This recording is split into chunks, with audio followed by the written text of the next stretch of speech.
This is MRN Out Loud, brought to you by Hercules Tires. Hello again, everyone, and welcome to another edition of MRN Out Loud as we get set to head to the Indianapolis Motor Speedway this weekend for two races on the road course there. That's right, just last year, the Xfinity teams did that road course while the Cup cars were on the traditional oval at Indy. This year, both will be on the road course. On today's program, a driver who will do both races. That's defending Xfinity Series champ Austin Cindric, whose family has a huge history at the Indianapolis Motor Speedway. A little bit later on, William Byron will be along to preview the Cup race at Indy as well. And it's all ahead on this week's edition of MRN Out Loud. But right now, we've got the iRacing update presented by Logitech G. The NASCAR Coca-Cola iRacing Series has 5 races left in the season. Next up is the Logitech G Challenge 100 race from the virtual Michigan International Speedway on Tuesday, August 17th. It's the last race before the playoffs begin. A victory in the Logitech G Challenge 100 race is the last chance for a select group of drivers to force their way into the 10-driver playoff field. Now, the 4 rounds of the playoffs start on Tuesday, August 31st at the virtual Darlington Raceway. Catch all the action and the iRacing countdown to green at enascar.com/live at 8:30 p.m. with the race starting on enascar.com at 9 p.m. Eastern Time on Tuesday, August the 17th. This iRacing update is brought to you by Logitech G. Through design, engineering, and a love of driving games, the Logitech G923 takes racing simulation to another level. Logitech G, the official wheels and pedals of the eNASCAR Coca-Cola iRacing Series. Up next, Austin Cindric. Gamers, start your engines. Meet the next generation of racing wheels. The award-winning Logitech G design is re-engineered to dial into your game physics, delivering unprecedented realism. Feel every shift, drift, and hairpin turn like never before. Our latest innovation in force feedback technology connects directly to endgame simulation engines and physics to produce higher fidelity, real-time responses. Through design, engineering, and a love of driving games, Logitech G takes racing simulation to another level. Go to logitechg.com. Citywide to countryside, whatever you drive, wherever you go, Hercules has the value, selection, and industry-leading warranty to get you there no matter where the road takes you. Go to HerculesTires.com. There you can find the nearest authorized Hercules retail location to you. Plus, you can use the tire tracker to find out which Hercules tire fits your vehicle the best. That's HerculesTires.com. Hercules Tires, ride on our strength. Austin Cindric is with us now. He is the defending champ in the NASCAR Xfinity Series and heads to one of his favorite places coming up this weekend, the road course at Indianapolis Motor Speedway. Austin, before we get into the future, let's talk a little bit about last week because, man, that battle between you and A.J. Allmendinger and Ty Gibbs was something to behold. I think that's exactly what fans want to see. How much fun is it for you being in the middle of that, even if you don't win it? Yeah, it's certainly challenging to remove myself from the race and put myself in a fan's perspective because I don't like finishing third, especially when you take the lead on the restart. So that's the way racing goes. But yeah, it had to have been a great show. And obviously AJ and I have done a lot of racing together, and Ty's obviously done a great job coming in the series. So definitely a fun battle. Hopefully, my goal every weekend is to make it as boring as possible and just, lead laps. But that's not the case. We've got a pretty competitive series, and I would expect a lot of the same coming to Indianapolis. Well, speaking of making it boring, you've already got 4 wins, 8 stage wins, and you've got about an 80-point lead over second place for the regular season championship. However, there are a half dozen races to go. Size up this stretch run for us. Yeah, I mean, the month of August is critically important for us. Like you said, 80-point lead is pretty large, but we've got some wild card races, with the road course at Indy, but also Daytona coming up. So some wild card races that can, play some challenges towards that. But the regular season championship is really important for us. I think it was critically important for us making it to Phoenix last year with 15 playoff points being awarded. So we're in a good spot. We're in a better spot than anybody else, but you're still definitely very hungry to minimize that loss and make sure we can walk away with those 15 points because it'll be really important, especially come the second round of the playoffs. All right, let's move on to the road course at Indianapolis Motor Speedway, a spectacular show, I thought, last year there for the Xfinity guys as well. Now you get to go and try and top it. Tell me about that course in comparison to some of the others that you've seen this year, because there are plenty of infield road courses, but each has their own quirks. Yeah, I mean, similar story to Watkins Glen. Great show. I just didn't win it. So I was having flashbacks while describing that, because I've had to describe the finish of the IMS road course last year, which obviously was a great finish between myself and AJ and Chase Briscoe. And yeah, just looking forward to going back there, having another shot. Obviously pretty big weekend for our team, for me as well. I'm running double duty, running on Sunday as well. So I'm pretty focused on having a good weekend and having two fast Ford Mustangs. As far as what makes IMS road course unique, we're coming from Watkins Glen, very high speed road course.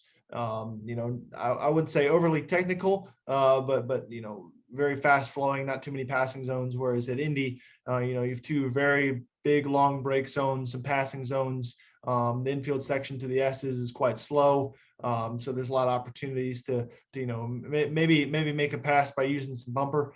So you're able to kind of establish yourself at that place. But at the same time, track position is really important. No cars go a lap down, so that definitely plays into the strategy as normal on road courses. So when Indy cars usually race there, that's one of their tightest fields of the year. Just I wouldn't say the track is easy, but it's not the most challenging layout. So I think you're going to have a tight pack throughout the race. And for me, it's just establishing track position is critically important. But given the fact that my boss owns the racetrack, it would certainly be great to win there. On other reasons, IMS Indianapolis Motor Speedway is very important to my family, significant to me, and nothing would be cooler than winning at the Brickyard.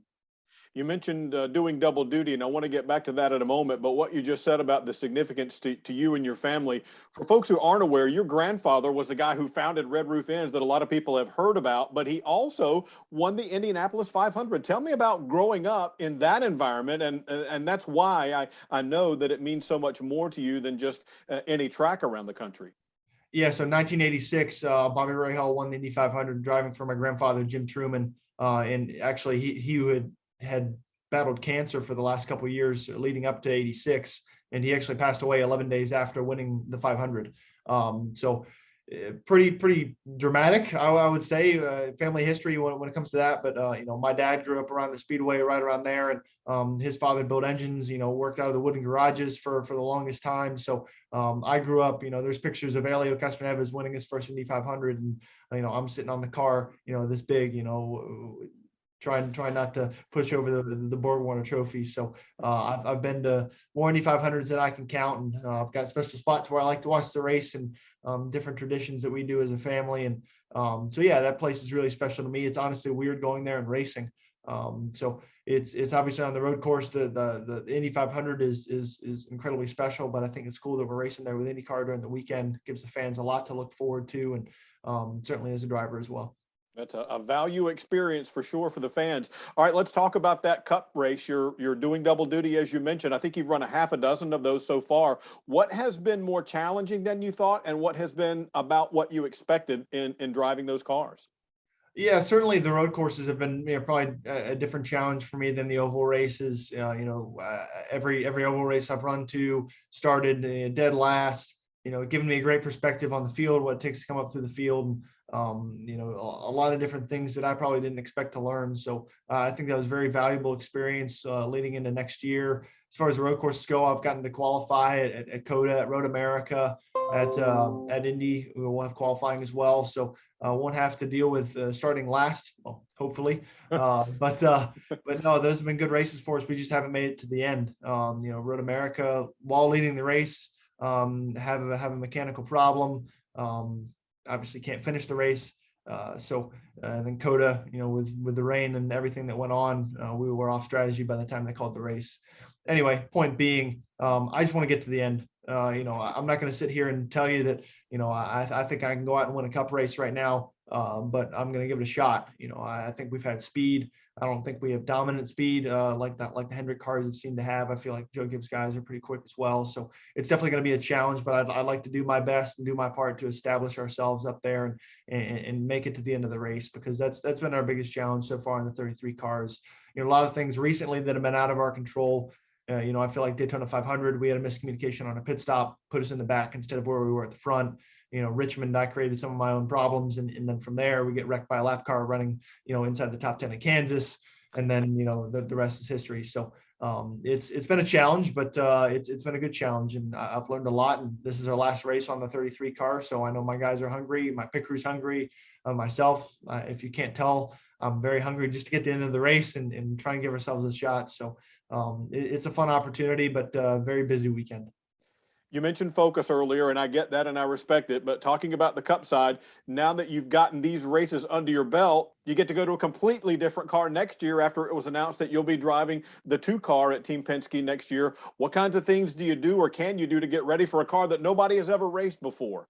Yeah, our race teams are now just starting to get delivery of the next gen car. We've got one sitting on our shop floor. Guys are working on assembling that and, already trying to figure out where to find a competitive edge. I think it's different than in years prior as far as how to build your cars. And, our guys, just as everybody else, are trying to understand that and, what value we can bring as a group. And when testing starts, I think that's when things will get exciting. But a lot of moving parts, literally and figuratively, no pun intended, but a lot of moving parts and trying to figure out, where things stand for next season. But my number one priority is try and give ourselves the best shot to win another Xfinity Series championship. And that's all about making it to the Final Four in Phoenix. So that's where my focus is. I try not to get dragged too far away or let my mind wander too much about thinking about 2022. I've got 4 months till I can get excited about that opportunity, which is an incredible opportunity to drive the 2 car and race for Roger Penske at the highest level. It's a dream come true for a racer, a guy who loves cars for sure. Absolutely. Austin, congratulations on a strong season. Thanks for your time and good luck this weekend. Appreciate it, Woody. Thank you. Sir, are you aware you were going 40 miles an hour?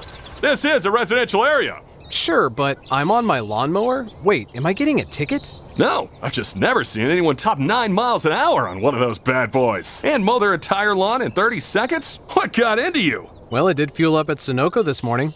At Sunoco, we know how to fuel peak performance. We've been doing it for American racing for over 50 years. Fuel your best.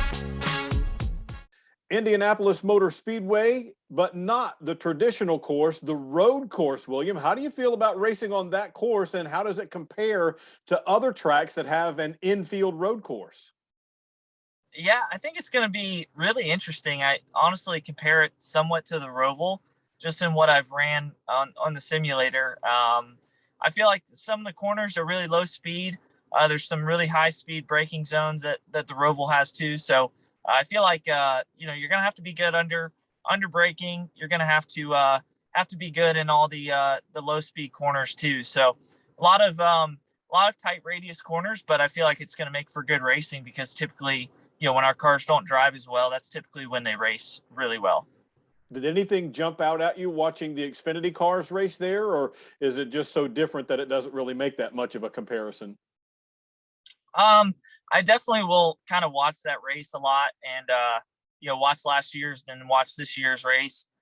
Cause I feel like their cars are really similar to us. They're the most similar on the road courses of any car, with their downforce level and power. So, just slightly slower than our cars, but similar characteristics. So I'll definitely watch them. Michigan International. Citywide to countryside, whatever you drive, wherever you go, Hercules has the value, selection, and industry-leading warranty to get you there no matter where the road takes you. Go to HerculesTires.com. There you can find the nearest authorized Hercules retail location to you. Plus, you can use the tire tracker to find out which Hercules tire fits your vehicle the best. That's HerculesTires.com.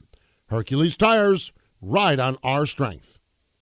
That's all the time we've got on this week's edition of MRN Out Loud. We want to thank Austin Cindric for joining us and telling us the cool story about his family's history at the Indianapolis Motor Speedway, as well as our senior preview correspondent, William Byron. Getting set to race at Indy this week. We'll see you right back here next week for another edition of MRN Out Loud.